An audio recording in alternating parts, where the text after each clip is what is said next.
The Darwin Project. An interesting take on battle royales would prove that different doesn't always work. Now with that statement, it might sound like I didn't personally like the Darwin Project.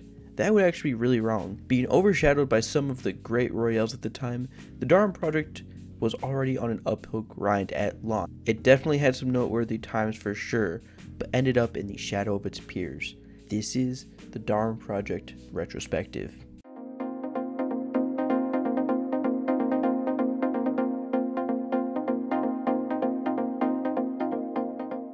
There isn't a lot of info on the development or release of the Darwin Project. Scavenger Studios, the developers of the Darwin Project, were only an 18-member team during the development. The game was originally announced at PAX East in 2017.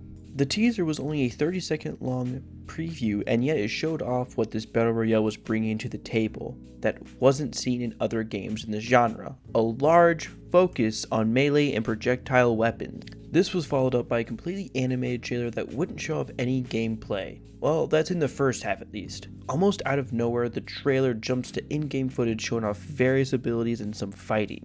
Unfortunately, this points out one of the downsides of this game. You can really tell how much they wanted to force an esports narrative with this one. The trailer is being shoutcasted while the fights take place. Forcing the esports scene has never really panned out well for any game. Whether we're talking about AAA to indie, this is an esport never really works out, which sucks because a lot of great esports scenes grow with almost no support from the devs, so when you have the support of the devs, you would really think it would make everything easier.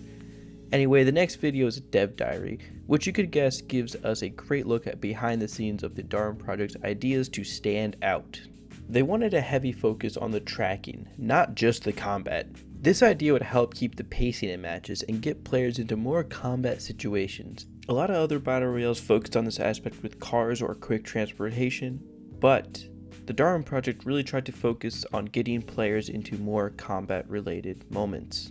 They lastly briefly touched upon a dynamic called the show director feature, which wasn't really expanded on much in this trailer. The next 3 videos would be a focus on community highlights from the alpha to beta stage of the game. And being honest, as a small creator, that's really good on them. That's actually a great way to try to hype up the crowd and get more people with smaller and medium-sized audience to play your game with the chance to be featured on their channel. I think that was a really awesome way to drop some hype. Pretty much saying, hey, play our game on stream and maybe we'll throw you into an edited clip on our channel. So this was the time the Darwin Project was released, so let's go ahead and see how that looked.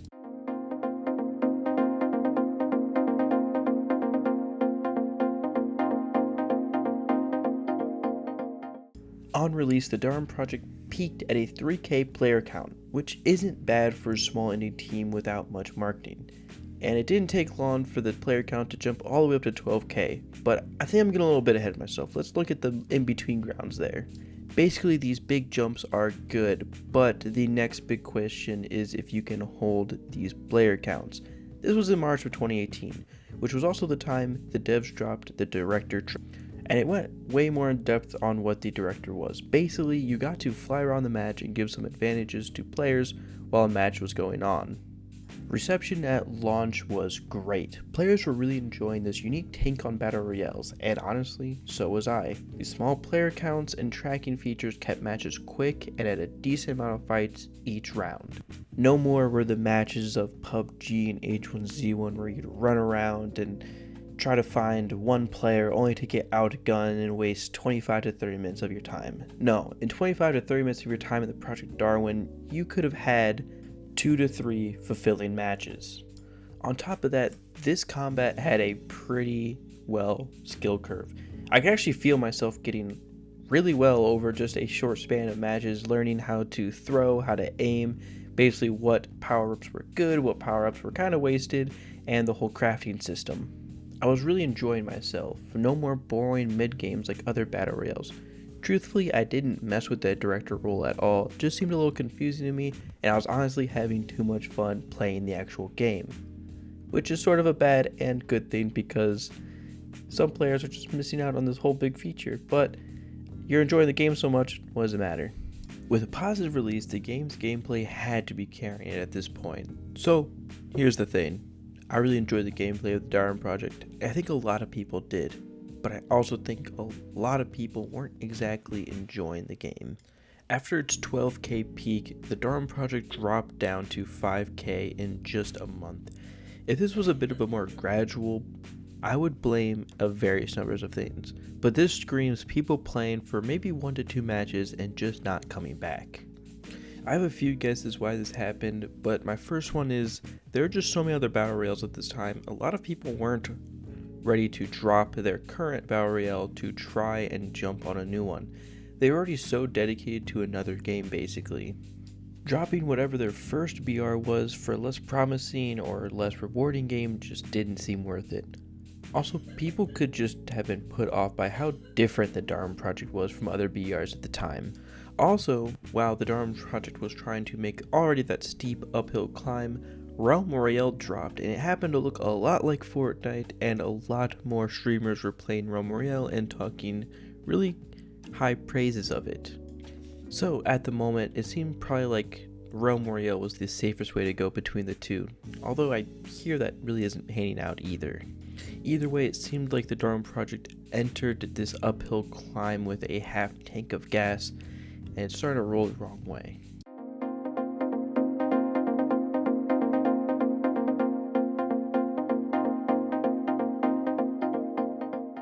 The normal, steady decline of a game felt more like a skydive off of a cliff, going from 2k to 1k to barely 100 players at a time. For a BR game, you need a lot of people to fill servers. Luckily, the Darwin Project only held 10 players in each game, but either way, it wasn't looking good. Scattered through this were lackluster updates, with some just being bug fixes and not adding much content at all. I hate to keep bringing up other BRs, but man, other BRs at this point had seasons, consistent new updates with new maps, and various other things. On top of that, the more and more AAA devs jumped into the BR scene with more manpower to carry a BR with consistent updates.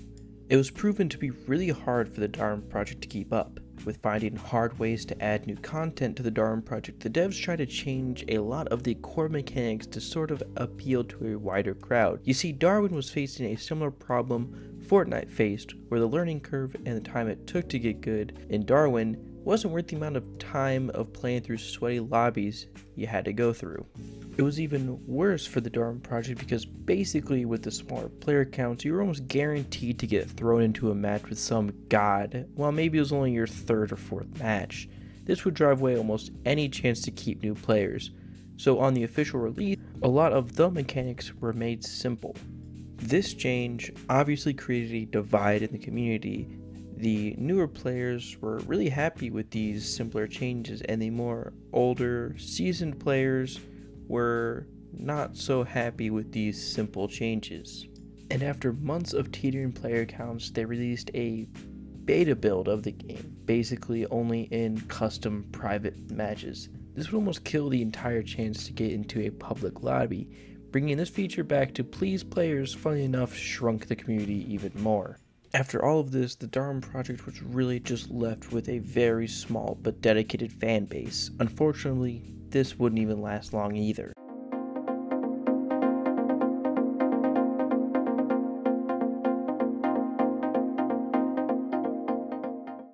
Due to what felt like an unsure direction, the Darwin Project didn't stand a chance in the competitive BR market.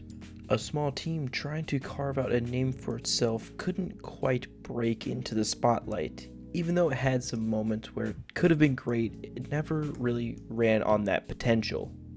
And unfortunately, I really do think this kind of just boils down to poor timing. The originality into an already oversaturated market gave the game a chance.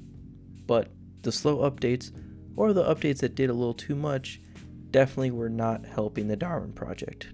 Either way, the Darwin Project doesn't look like it's making a comeback anytime soon, at least on PC.